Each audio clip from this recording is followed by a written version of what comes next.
Hello twin flames, welcome to my channel and welcome to your daily energy check. As always, we're going to be taking a look at what's happening with Divine Feminine, Divine Masculine Collective. We'll get an answer to an additional question on the twin flame journey.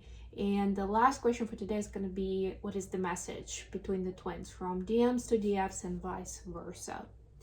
All right, let's get started. We'll start with an oracle message, and today I'm going to use the Alice the Wonderland deck. Haven't used this deck in a long time.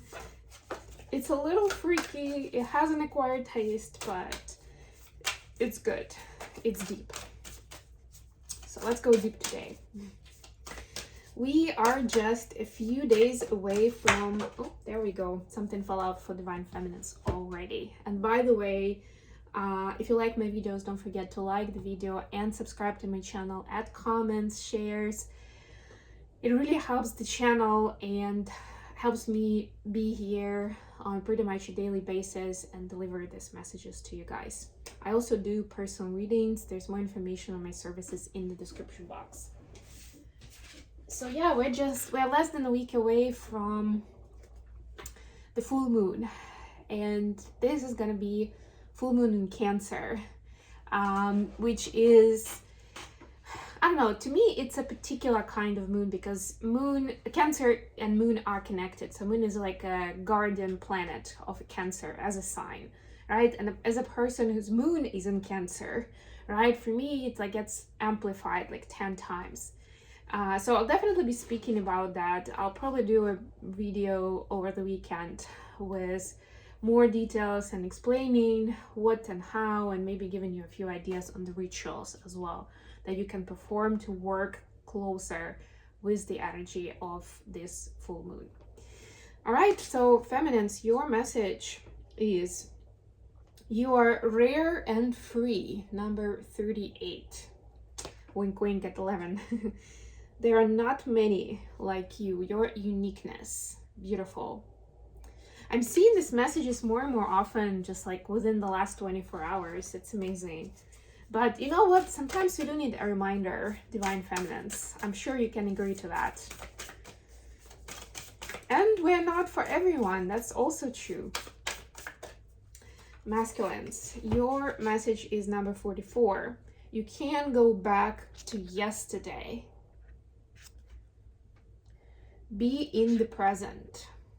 Yep, that's another strong message. Let's see what we get with tarot here.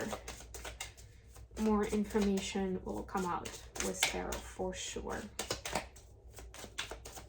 By the way, I also accept donations, and there's also an Amazon wish list if you'd like to me to use more decks, some new decks. My Amazon wish list is pretty much a list of tarot and oracle decks that I'm looking forward to purchase and use in my practice. And if there's a deck that you love that's not on the list, just send me a quick message, email me, and let me know what it is, especially if it's already on Amazon. Even easier, then I can just add it to my list and you can order it from there. Makes it more secure. I feel a little bit more safe, all those good things. You can never be too safe these days. Anyway, let me continue with the spread. The bottom of the deck is Ace of Cups. Beautiful. I love this as a starting point of our reading. Don't give up on love, twins. That's what I'm hearing for you. By the way, I hope you like my new candle. It's pomegranate and fig. Smells delicious. Yeah, I'm still figuring out the new design. I decided to bring in my crystal tree. The owl is still there. You can't really see it with the black background, but I love it. And a couple of other G notes that I have here. But I'll figure something out. Yeah. Was this part, I mean. I'll bring something else in. For now, I cleared out the New Year stuff, the Christmas stuff, and that's already progress for me, just still catching up on a lot of things really for life in general. And I'm preparing a new episode of Mindfully Awake. It's gonna come out this Friday, and this will be about transforming your big goals into specific plans. So like big dreams, whatever you've manifested or set the New Year's resolutions or whatever approach you've used, Now, how do we get to those? How do we translate that to steps that we can start taking? Because that's a big part of manifestation. Bottom of the deck for the clarified deck is Seven of Pentacles. That's what I'm talking about, exactly. Thank you for the confirmation. Feminines, your energy is just as clarified by the Devil. Ooh, are you trying to play God a little bit? I got this message is so strong just now, so it must be relevant for someone. But you know what? Nobody's perfect. And I mean, of course, as light workers, we're expected to be super compassionate and kind and believe like that, you know, everyone is gonna get theirs, basically, you know, whether it's punishment or reward, the law of karma is there. That's what the justice represents here. But every so often our ego still wants to judge. And the judgment is oftentimes it's the verbal or emotional judgment. Of course, we can always despise that person in our head, even if we don't do anything about it, about their bad behavior. At least it's bad according to our standards and values, right? But we can go as far as actually punishing a person. And again, punishment can sound like a loud word. It's like, oh my God, no, of course I don't do that. But silent treatment could be a punishment. We talked about that in one of the episodes in Mindfully Awake, right? It's like being passive aggressive could be a punishment. You know, not supporting person in, like, if it's, I don't know, your loved one, right? And what they're doing could be a punishment. And sometimes we don't even say it like that. We don't acknowledge that to ourselves consciously, but subconscious is working that way. So maybe do a little check where you are playing God a little bit. Do you feel like, you know, that person deserves like to hear what I've got to stack my peace of mind on this, right? And you know that it's going to be devastating for them, but it's almost like pretty much you don't care at this point, right? So there's something there was like, you know what? They've earned it, or like, it's not, well, it's on them. Or they're on their own with this. For the masculines, we see the Star clarified by Five of Swords. Yeah, so masculines are starting to see more clearly what the past and the value is. Like, what is it all about? How do I connect the karmic existence and the 3D life where, you know, I'm establishing my business, where I want to be the best in my field, all these things, with walking the righteous path. Because a lot of masculines have awakened to the idea of a righteous path, to spirituality as something important in their life, right? But when these things come up, again, I'm sensing a little bit of a devilish energy, but there's also Five of Swords here, which kind of has that, because it's kind of like fake energy or like a lie. And sometimes it's a lie we tell ourselves, right? Of how much of a righteous path are we walking, or how much does what we do actually represent the bigger purpose or represent our values. I will be talking at some point this month about North Node moving into Pisces. So watch out for that. It's gonna last for 18 months. It's gonna mean so much in terms of, I'll probably do a reading for that as well, so we get a little more guidance of what it means for us as twins. But yeah, the whole concept of the North Star, North Node, that path, that goal, is getting, every time the sign switches, it gets reset, it gets re-evaluated. So with Aries this far, we've been working on, what do I need? My needs matter, right? Like, what is this inner desire that I have? Even if it means that it's not gonna make other people around me happy, right? Like, but my needs matter. With Pisces is this connection to the cosmos, to the divine, to the ethers, to angels, to spirits, to ancestors, right? Like, what's that like for you? What is your place there? How do you see yourself in it? Additional question for today is Five of Swords again, clarified by Ace of Wands. How far are you willing to go? If seemingly the situation is going to give you the victory, it's going to give you some bonus points in terms of society, right? Like, how far are you willing to push that forward?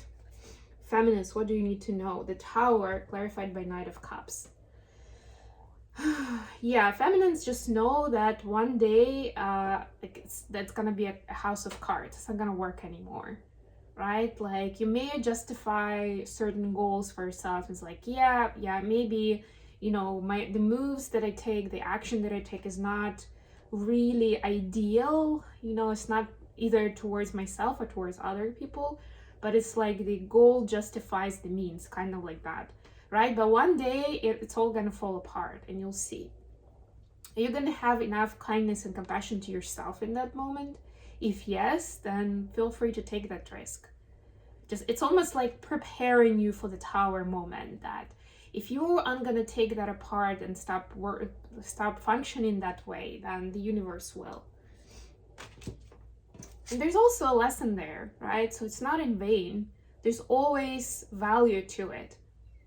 But it's almost like you have the stamina, you have the emotional support within yourself, maybe with other people, to go through the falling out once that story is no longer happening, right? Or you don't have a chance to do that anymore. Or if you were hiding some information from the society, that it's going to come to the surface, people are going to find out, they're prepared for that. Or maybe it's best to share that information on your terms, in the timing that where you are comfortable with it, more comfortable at least, to avoid that kind of sudden disaster when it just suddenly comes out. And another devil, look at that. We have 2 Five of Swords and 2 devil energies. For the masculines, it's the devil and the moon. A little bit different than that pair that we had for the feminines with the devil and the justice. But this is definitely about the ego and about those primal desires. And like, even with the part of the moon card, like the classic card is also like this border, this difference between the tamed and more familiar and kind energy versus the wild, where it just runs wild, right? So how tamed is your ego, divine masculines, right? That's the question, really.